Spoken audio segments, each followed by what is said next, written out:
in. Let's just have fun. Here we go. Who's there? You're alive. We are live or not. We don't know. It's Wednesday Somebody afternoon post live. something, please. Fred says nothing yet. How about now?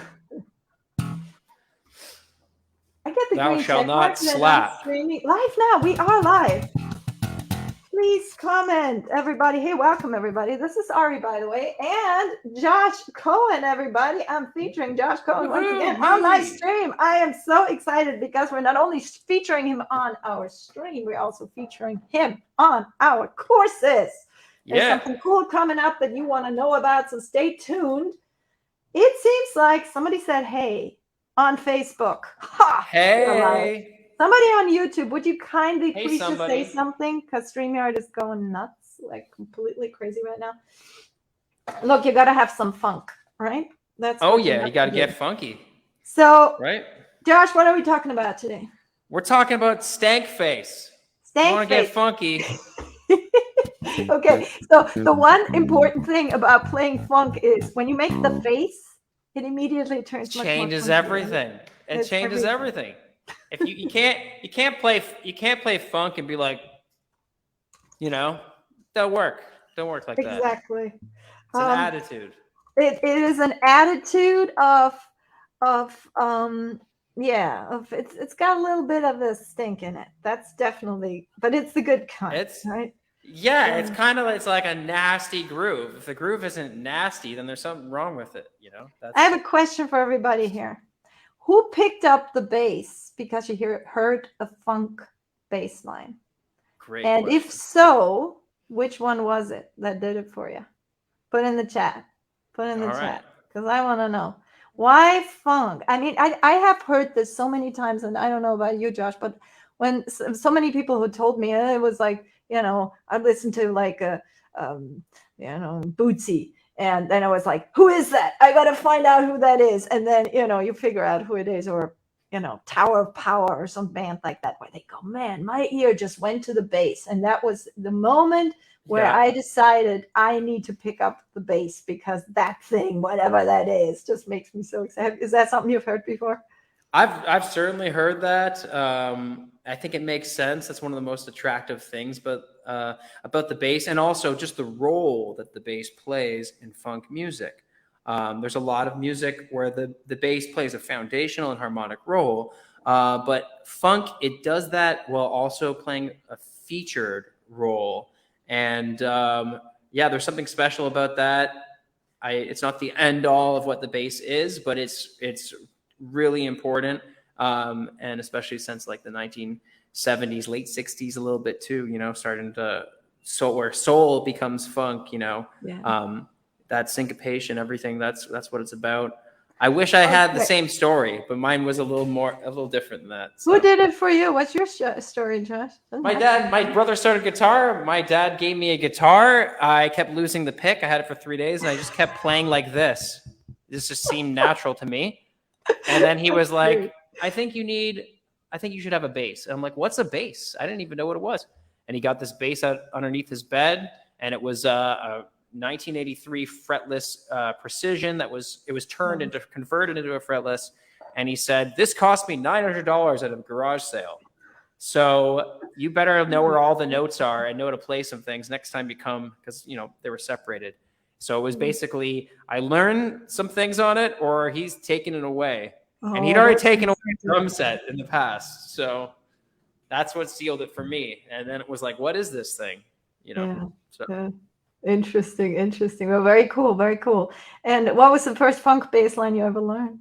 Oh, I you know what? I'm not one of those people that like have these long-term memories of things that happened in my life.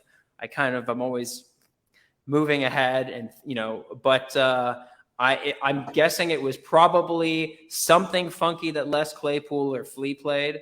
But I'm not sure. It's hard to put a pin on it. But certainly, as I was going into college and as I started gigging, just transcribing. I've just transcribed. Transcribed so much, and I was really lucky to play with a band leader that had come to Canada from Mexico. And this was when I was about 19. I was, just finished my first year of uni. And he wrote out every chart was like perfect. And so he had all the bass lines. So it was James Jamerson. He wrote the bass line out. And I was like expected to read this stuff. And so like from that moment on, I just was like, man, I'm going to get good at transcribing stuff. So I just transcribed everything, for every gig. I wrote it down. I'd read it. I'd memorize it. Wouldn't always bring it on the gig, and then you're always kind of taking in like, what's the harmony? What's the bass line? What's the syncopation? What's special about this? And just kind of taking that and it just sort of becoming part of my own style. And so that's number one. You want to learn to play music, emulate, learn what's already out there. No, I love that. And you know what I've been discovering? The best way, because transcribing means you read, right? And a lot of people, when they don't read, they're kind of like, how do I put this out on paper? I don't read yet. And they do tab. And it's just, especially if you want to like rhythmic stuff, it just doesn't do it. And so you need to learn how to read. And I have discovered in a lot of my jazz classes, for example, I make people compose their own bass lines. And whether they read or not, hey, use MuseScore, copy the tab into the top, and then you have the notes, and people get so much faster with reading if they start writing themselves, whether that's you transcribing a tune or whether it's even using tools to, grab the tab and copy it into the score editor. How well could we read, let's just say English, but how well could we read English if we never wrote even our name? True. Yeah, right. So that's a huge part of it. I think from day one, start writing down, and it doesn't mean write down everything, and it doesn't mean always start with a piece of paper. But compose your own bass line and then also write it down, or kind of go back and forth, see what it's like. Man, but that's a good question, though. That's a good question. Hopefully, we get some responses on that one. I'd love to. Yeah, who's learned to read by writing? We have one Facebook user saying Silly Love Songs was the final straw for me, melodic and sort of funky. Yeah, any other bass players who picked up the bass because Silly Love Songs. Who's that by again? I don't know. I gotta look that one up. I don't. It sounds like a Mark King song, but it's definitely not Mark King. Wings. The Wings. Oh, okay. Yeah. Okay, it's Paul McCartney. We cannot, under any circumstances, play any covers on these live streams. Facebook pulls us like that. I will not. So I'm not even going to play, only Brick House. Your own stuff. Exactly. Yeah. That would be amazing if it starts. Doesn't it make you feel important as a bass player if you just play the bass line without anything and then it's recognized as a cover? I don't know if it would, but don't want to find out. Yeah, exactly. Okay, everybody, I wanted to make double sure that YouTube is working. We're having some comments from YouTube here, but if somebody from YouTube would just give us another thumbs up, because in a moment, I'm going to cut Josh loose here to give us a little teaching sample, because the reason why we're doing this live stream is because we're having a class come up. And Fred, if you're there, if you could post the link, please, in both Facebook and YouTube channels. And because I cannot post StreamYard's not being good today. But if nothing else, go to arispaceblog.com and find Josh's photos circulating. Like it's coming back around right there on the home page. And then you can just, when you see him, click on him. And then you'll find out everything about our 10-week live class. What this is really, really special. You get as close to one-on-one instruction as you can get within a group. So a lot of people have actually told me since I started these practice groups that when they have other people in the room, they even learn more than when they do one-on-ones. I mean, one-on-ones have their place, absolutely. But when you are in a group, there's somebody who might just ask the question that you didn't dare to ask. It's not the pressure. It's not all on you. There's other peers that, will do homeworks and such. And so you learn a ton from each other. And what this is a 10-week live class that meets every when is it? Every Tuesday, starting November 1st at 11 a.m. Pacific time. Excellent. Every Tuesday, 11 a.m. Pacific time, starting next week. And if you want to reserve your seat, There are a few still available, and it meets every Tuesday at that time. You get homework in between, you get assets, you get tracks, you get PDFs, you get a lot of resources that you can work with. So it's really special a format. That Josh, this is your third class with us, is that right? This is the fourth. The fourth Class, I think, or no, maybe it is it's the fourth. Yeah, it's the yeah. fourth. So we did a tapping grooves. Yeah, tapping grooves. Then 1960s bass lines, great bass lines from the 1960s. And then we did a Paul McCartney class, and all of them were just super fun. And the other thing I just want to put out there, I really work hard for my students. So, if you're doing the work and you're doing videos and recordings for yourself, I have a lot of the students from the class that send me emails, and then I check that out and I send you some tips. Sometimes it's more broad and we take a look at it in class, and sometimes it's just personal stuff, and I'll say, hey, you got to work on your alternate plucking or different things that you might miss out on. And that's what's so important about having a teacher versus just access to a bunch of videos. You have access to a bunch of videos, that's great, but who's going to tell you that you're missing something, right? You might not always catch that. So that's what's so important about a teacher. I have a teacher as well. I will always have a teacher. Me too. Same here. So absolutely. Exactly. Yeah. Well, that cool. feedback, that's just really cool. All right. Well, Josh, why don't you give us a little bit of a sample? I would love to hear you describe, you used the word earlier, syncopated. Syncopation, constipated? Yeah. What is that? Can you explain that? Yeah. I'm going to let you take it away, sir. Yeah. So the thing that's so cool about funk bass lines and funk in general is that the lines are very syncopated. Okay. And what syncopated means is offbeat. If something is not syncopated, it's just going to be very square and on the beat. When it becomes syncopated, we're talking broken 16th notes. That's very common for funk. You could have syncopated 8th notes as well. But that's what's so cool about it. Cool. So, be it that we can't use any copyrighted material. I just wrote out something last night. And I sent it to Ari, but I'm going to share it with you right here. So give me 1 second. So I'm going to do a little screen share here. And here we go. We'll see how this goes. That's not what I meant to share. Let me do that. let's try that one. Let's try that one more time. Send it I get it. Screen 1. That's what I want to share. Okay. All right. Screen 1. And then I believe you got it. So you got this PDF here. Okay. So the idea, I'm calling this funk transformation.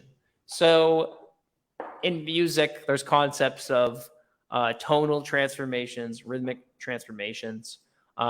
Really common rhythmic transformation elements that you might have heard. There's augmentation, which is when you stretch out a rhythm, or a diminution was when you compress a rhythm, make things smaller. This is what I call a funk transformation. So it's not an exact science, but the idea is you take something that's not that funky, and then you add syncopation, you add other elements to this. So we have a bass line here, a little chord progression, and it's not that funky. So that's number 1 Josh, right here. Blow up your PDF a little, would you? Oh yeah, no problem. We'll just go Perfect. like this. Love it. Now I'll switch between you and the chart. Okay. Okay. Cool. Sounds good. All right. So not that funky. 2, 3, 4. 1, 2, 3, 4.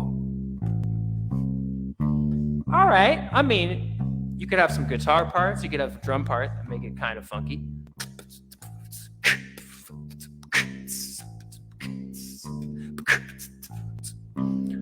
But it's really straight. It's just quarter notes, just outlining the pulse, right? Nothing wrong with that.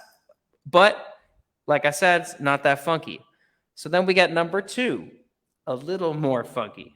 And if you notice, we're adding some broken 16th notes, some syncopation. If you look at the first note, it's on the beat, right? That A, it's on the beat. And it's shorter. We're also changing the durations. There's nothing less funky than every note being a long legato note that's smooth and connected, right? It doesn't really make you want to dance. It can, but not to the same degree. So we have some notes becoming short. So this A at the beginning is a shorter note. It's an eighth note. And then on beat 2, we're playing on the E and the of the beat. To E and Beat 3, leaving some space. You want things to get funky, you need to know how to use space, right? Then we're doing another 16th note on the off beat. And then, like you said, you can kind of see that happen there. So this is a little more funky. 1, 2, 3, 4. 1, 2, 3, 4. 1, 2, 3, 4.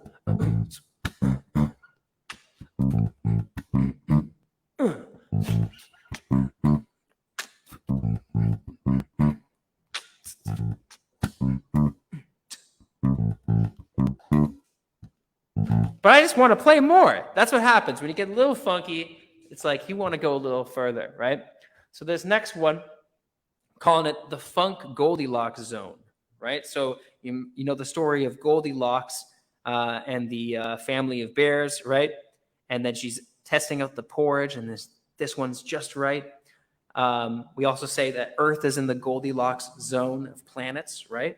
Where water can stay as liquid. So this is what I'm calling the funk Goldilocks zone, which is just right.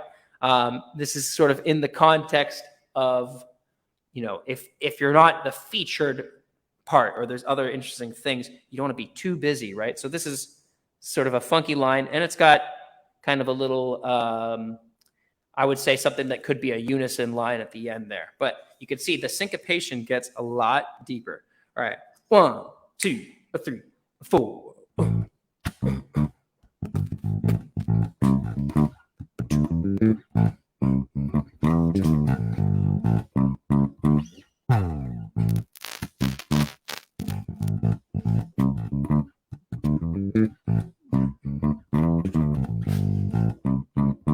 Stay with that again. 1, 2, 3, 4. 1, 2, 3, 4. 1, 2, 3, 4. 1, 2, 3, 4. So you can hear what I counted. You can sort of hear where the beats are in case you weren't quite getting that, rather than using tracks and stuff. And you can hear how things are syncopated, how it's not always on the beat. It's a little before the beat, a little bit after the beat. And then sometimes when you can get syncopated, the best thing to do is sometimes square things up sometimes. So if you look at measure 4, all of a sudden we go from all these broken 16th notes to we go to just everything being on the beat. So if I play those last 2 measures, you can hear that. Well, not everything on the beat, but it's square, like 1 and 2 and 3. So I'll just do those 2 measures. 1, 2, a 3 and a 4, and 1, 2, 3, 4. 1, 2, 3, 4. So you can kind of get that idea. It's also playing with it. Sometimes it's not cool to completely only be syncopated. All right, now category number 4. And apparently Ariana was working on this last night as well. So I just did this up quickly yesterday, and so she played the lunch. She digs it. So this one's called Nah, Too Funky. All right, so the idea here is like, this could be good as a solo, but it might be a little bit too busy as a line, 1, 2, 3, 4, 2.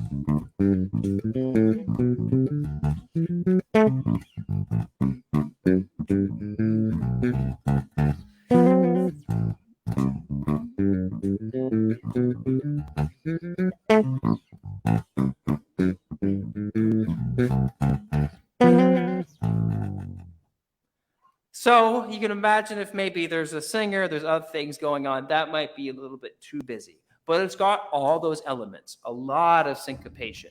You can see things like measure 10, or the third measure of this little section. But yeah, measure 10 on that PDF.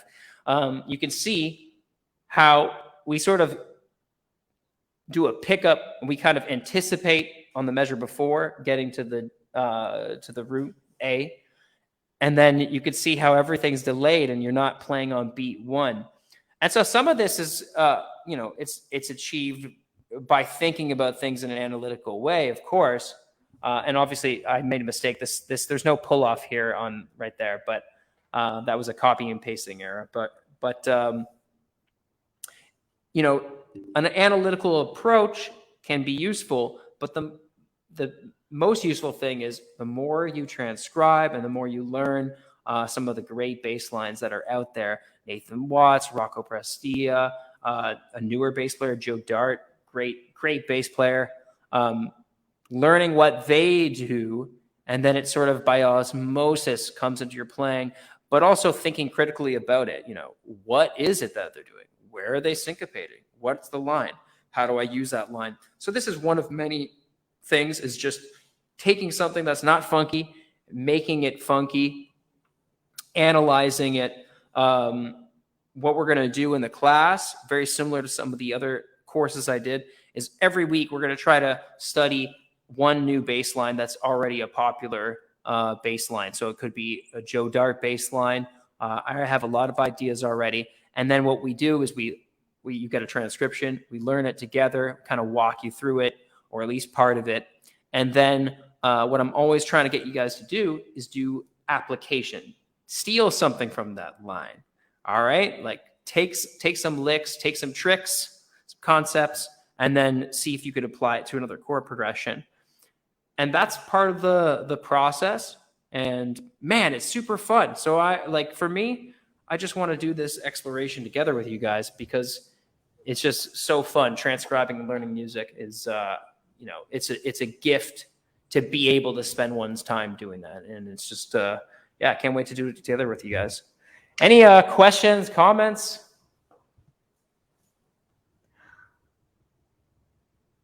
Oh, can you hear me? I can hear you. I can hear you well. I'm looking at the comments. Any questions, comments, folks? Let us hear it. I'm curious. When we say to funkify a bass line, right, which you just beautifully demonstrated, so it becomes more and more like you put the emphasis on an unexpected beat, right, which is what syncopation means.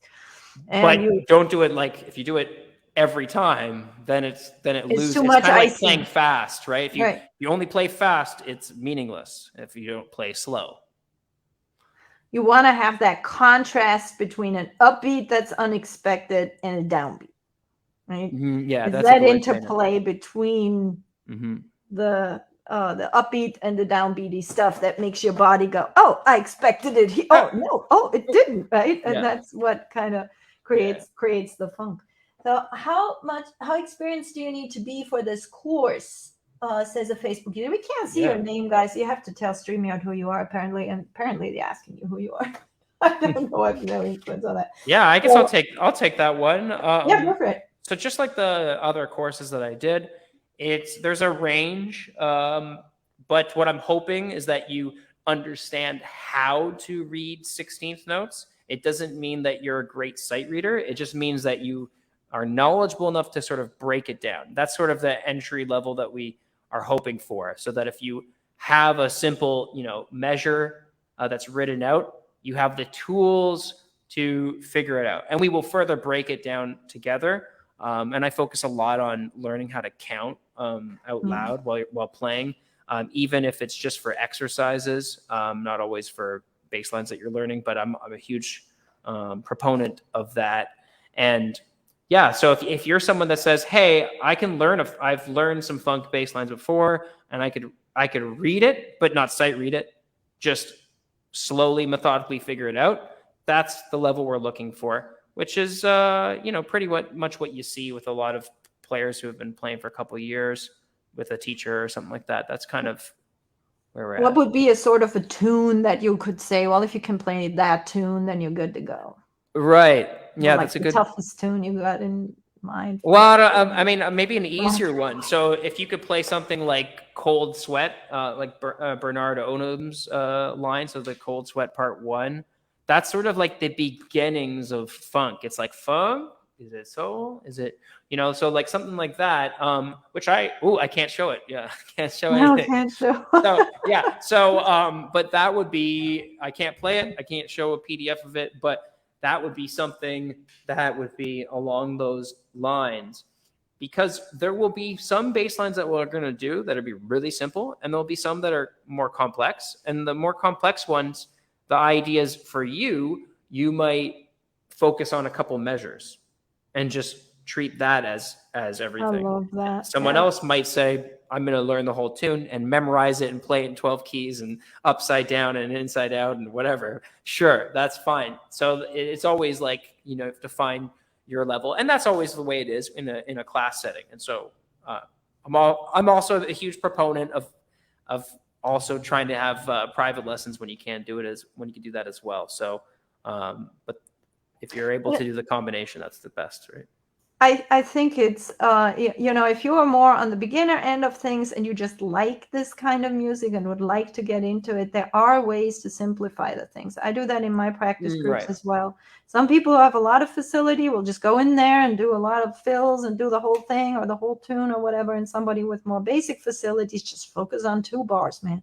And if you do 2 bars of essentially at the end of this class, you will have learned 10 tunes, correct?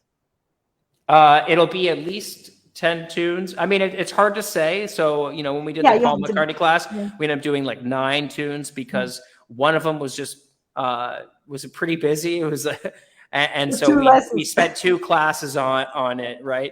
And the other thing is I'm always about showing you guys tools. So, we're not going to only look at, if there's a tune that we're doing, we might not cover every section in class. We might cover some of the tools that you can take with you and that you can use in learning some of these lines. Because I think that's also just really important. It's just like, well, what does it all mean? Or how do I apply it, Exactly.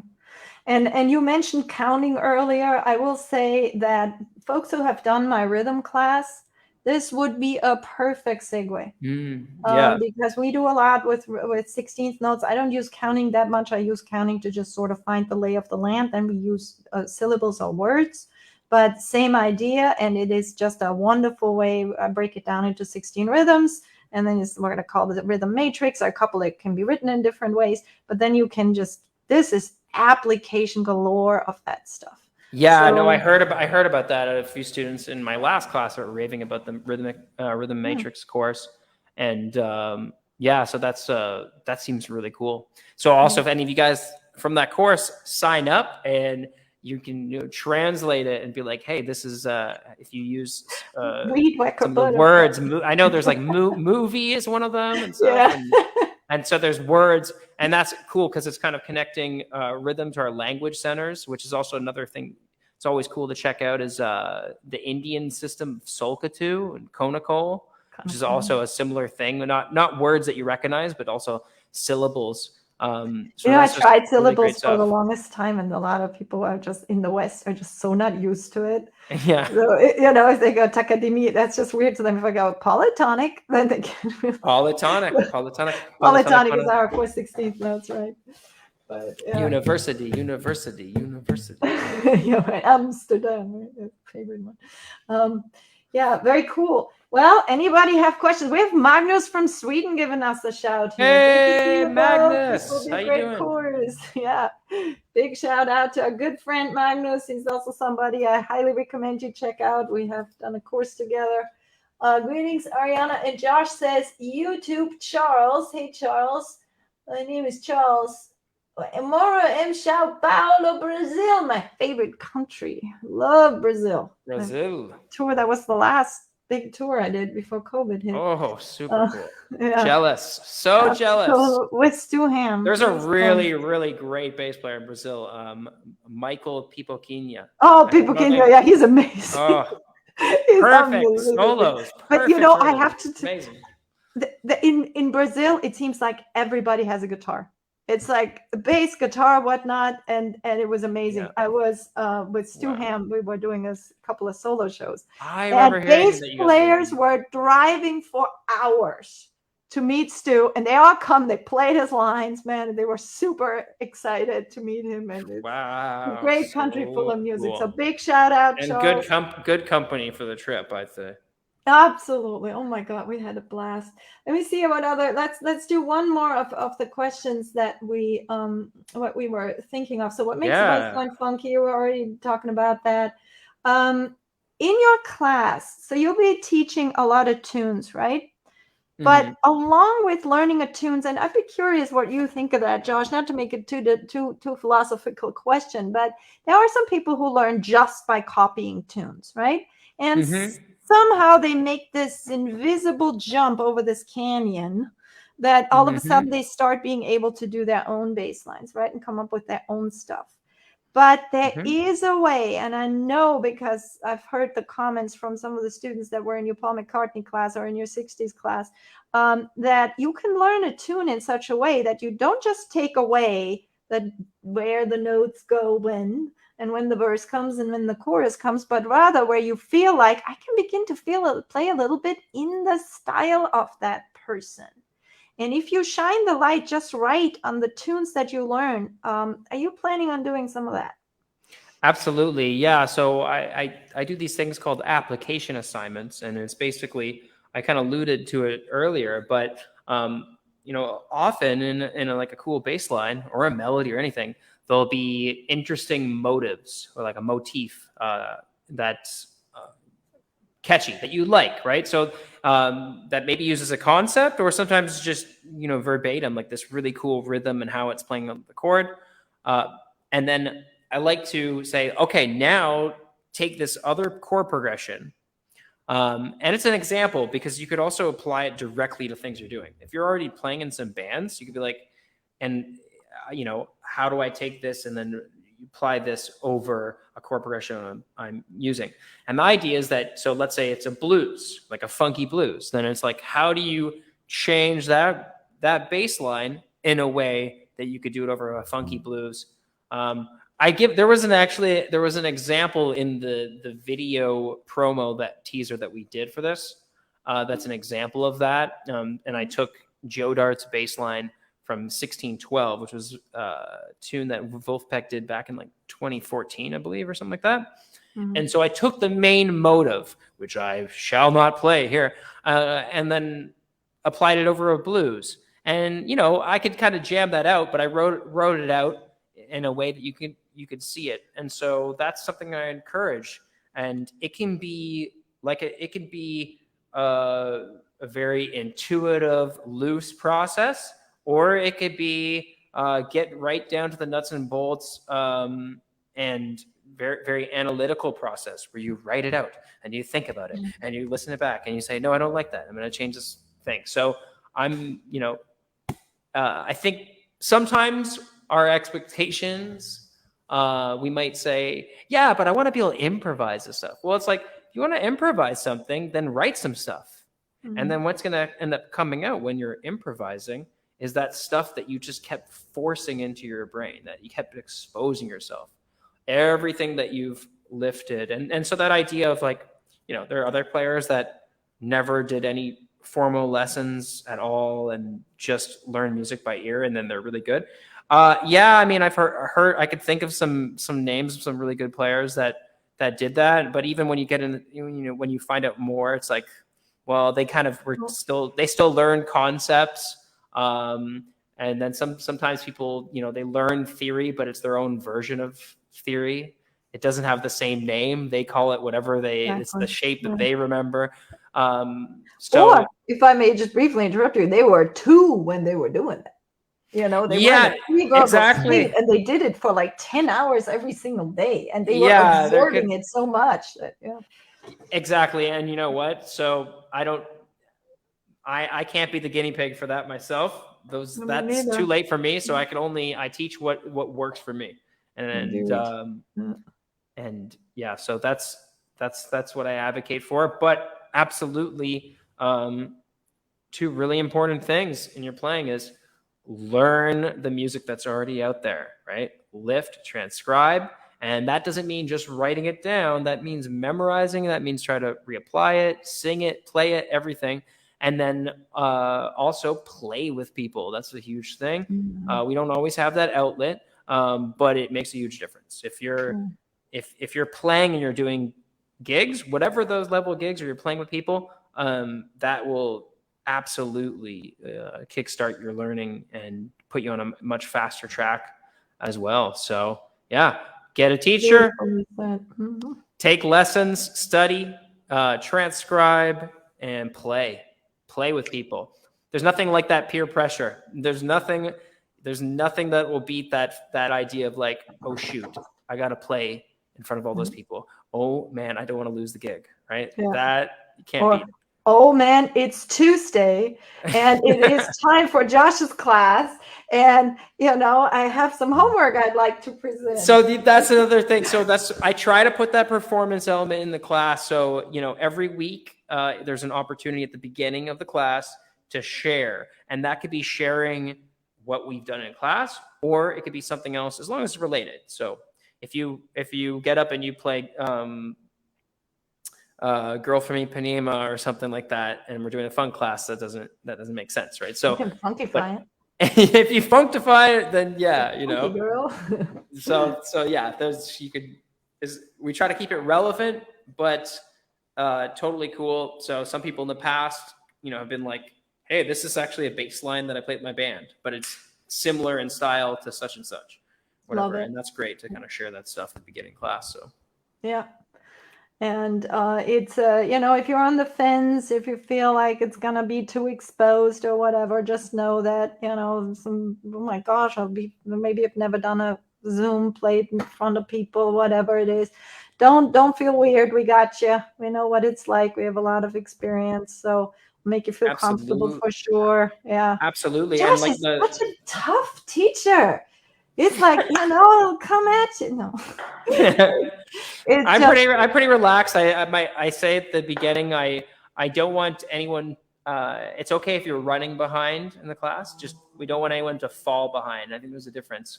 If you're running behind, then you're on track. You got your footing. You're going at your own pace, right? Mm-hmm. If you're falling behind, then something happened, and we're gonna come pick you back up. Okay. And there's help there. I know that you have like email us, let us know how we can help. You're not alone. So it's a lot of support there. Just want to acknowledge a few Facebook comments. Somebody says cheers from Mexico. So that'd be your corner. Mexico. Don't they in Mexico? And Al from Canada says hi. He says, I'm in Ari's rhythm class right now, but this class is on my radar. Fantastic. Canada. Oh, yeah. Well, you got both countries covered here. Josh from Canada who lives in Mexico. I literally played the first three. I played a major triad. Oh, no. I don't know if that's copyrighted anymore. Actually, you have to give yeah, exactly. They come after us. And we got Rob Michael, my good friend from the Bay Area, saying howdy from Yosemite. Everybody is Yosemite. Places. That's probably beautiful right now. It must be, huh? Puerto Vallarta is also checking in, so there you go. Who is? Puerto Vallarta. Puerto Vallarta. Okay, that's the west coast of Mexico.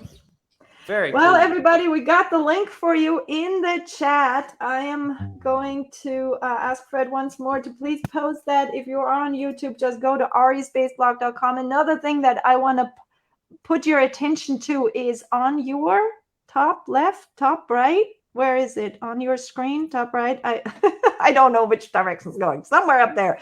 I put Josh's book because that's another thing you want to check out. It is a wonderful book on tapping. I'm extremely picky, as you know, and it comes to publishing and all that. And Josh's book is really a fantastic introduction to tapping technique if you are interested in learning that. So definitely check that out as well. Absolutely. Yeah. Josh, anything else you want to mention? No, I just, if you have any further questions, you can actually email me directly, Josh Cohen at themusicofjoshcohen.com. You could also connect with Ari and her team to ask questions. They could always forward it to me as well. And, that's it. I'm super, super excited to transcribe some bass lines and playing with you every single week. Yep, it's gonna get funky, guys. So if you'd like to sign up for this class, it starts November 1st. arispaceblog.com. Look for Josh's picture floating by. Right when you see it, click on it, grab your seat, because we'd like to see you there. And bring your stank face. Oh, definitely. Thou shall not stank face. That's prerequisite. Yeah, it's going to be a great class. I'm really excited, Josh, that we have you back on our platform. All the classes you have done so far have been slam dunk classes. Thank you for having me. Yeah, you bet. And so highly recommend you check that out. It starts on Tuesday. It is a wonderful way to get your funk on. It is a wonderful way if you've been on the fence of learning something a little bit more systematic. 10 weeks. This is not too long. It's not too short. You're going to walk away with some serious skills. You're also going to walk away with a nice tune list, and it's going to be inspiring. It's going to be full fun. Transcriptions. And you're going to be, what's that? Full transcriptions. You get full transcriptions. And they are good transcriptions. You know, right. A lot of us, who in here goes on the tab, like tab 911, full of errors, no rhythm, just, no good. But you're getting some real, that alone seen them. worth the price of admission. So highly recommend it. Everybody, big thanks for joining us. Thank you, Fred, for being on the background there. Thank you, Fred. Big thank you to Fred. Keeping the comments going and helping us with the setup. Greetings to everybody all over the world. Brazil, Yosemite, Mexico, Canada. Everybody have a good rest of your day. Big thanks, Josh, for doing that with me. And see you all in class. Fun. See you Tuesday. All right. See you guys. Bye-bye. Bye.